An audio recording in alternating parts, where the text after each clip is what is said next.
So we're back in the car again. This time we're going to be going to explore some abandoned places in Oregon. Getting a head start to it, got a long day ahead of us, so we'll see how quickly we can hit all the spots that I'm planning on going to. Let's get after it.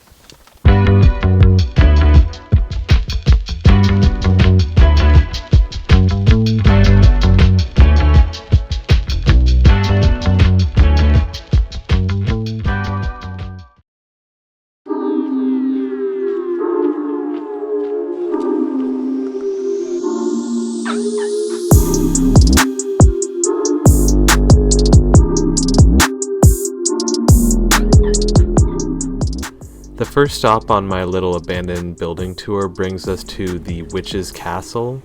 Witch's Castle is quite a popular spot located in Forest Park. The structure was used as a ranger station and restroom back in the mid-1900s, but was abandoned because of a damage from a storm in 1962. The name Witch's Castle actually just comes from a group of students who partied there and started calling it Witch's Castle, so there's no relation to witches to the building.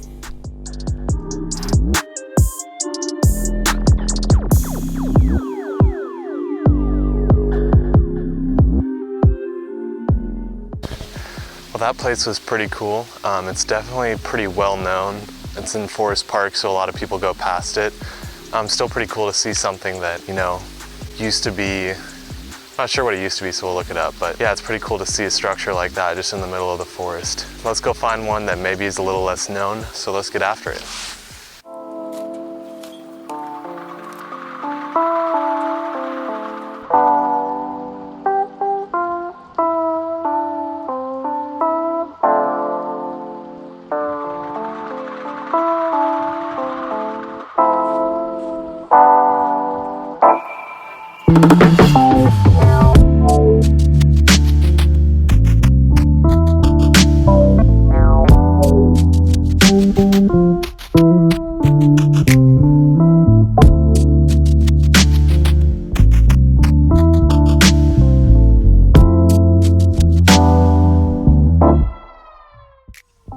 The second stop on our tour brings us to Savi's Island, more specifically Collins Beach. The UFO on Collins Beach is actually an old boat that was washed ashore during a flood in the mid-1900s, I believe. The boat was designed to house about 12 people, and it's definitely an odd looking shape. That's why it got the name the UFO. I'm just remembering this all from a piece of paper that was near the site when I got there. The boat is definitely pretty unique looking now with all the graffiti on it, but I think the graffiti adds character to it. It makes it a little more inviting and a little less grimy. Because the boat has been there for a while, it could use a little touch up that the graffiti does give it. An interesting part about this trip was that Collins Beach is actually a nude beach, so I had to be really careful about where I took my videos. But overall, this was a pretty cool spot.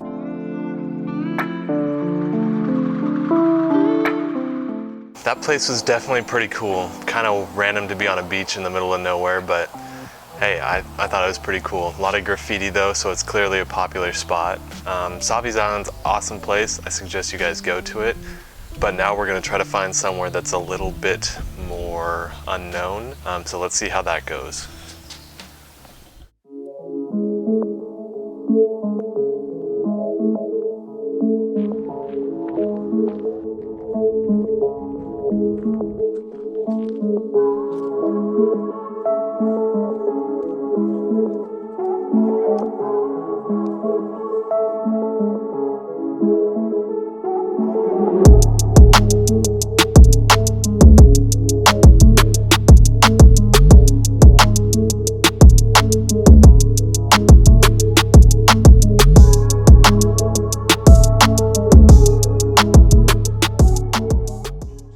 The third stop on my tour took me to the Nehalem Divide trailhead, which led me down a trail and then to a side trail where I found this abandoned tunnel. This used to be an old railway, but obviously it's not in use anymore. It was a pretty cool spot, definitely a little creepy being there alone. I couldn't imagine going on a stormier day. It's kind of hard to tell what's going on in this video because it's so dark, but there's a giant wood pile of old railroad pieces in the back just to keep people from going from one side of the tunnel to the other. This place was definitely pretty hard to find. I wiped out down the side of the hill a couple times. I wouldn't be surprised if I got poison ivy all over me. It's a pretty cool spot. It's definitely really creepy. They moved all the wood into the far back, so there's not really anywhere to go because they don't want you going through the tunnel. But it's really creepy being there alone in the pitch black. I couldn't imagine coming here on a darker day. Gonna get going on to a next spot, maybe another building, so we'll see how that goes.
The final stop on my tour took me to Vernonia, Oregon, where I went into this abandoned sawmill.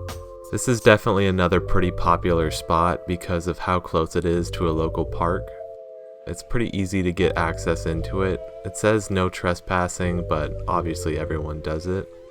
This was an old abandoned sawmill, I believe. That's really all I know about it. You can see there's trees growing in it and a lot of graffiti, so just a cool part of the town's history.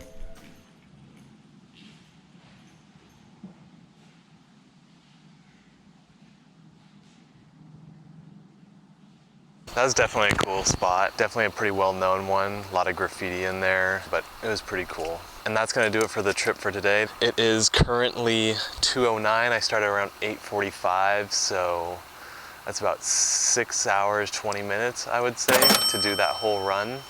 If you guys want to see something different in the future, or you have any ideas for how quick can I, just comment below. I hope you guys enjoyed this one. It was pretty fun, pretty cool to see some of these abandoned buildings. Thanks for tuning in, guys. See you next time.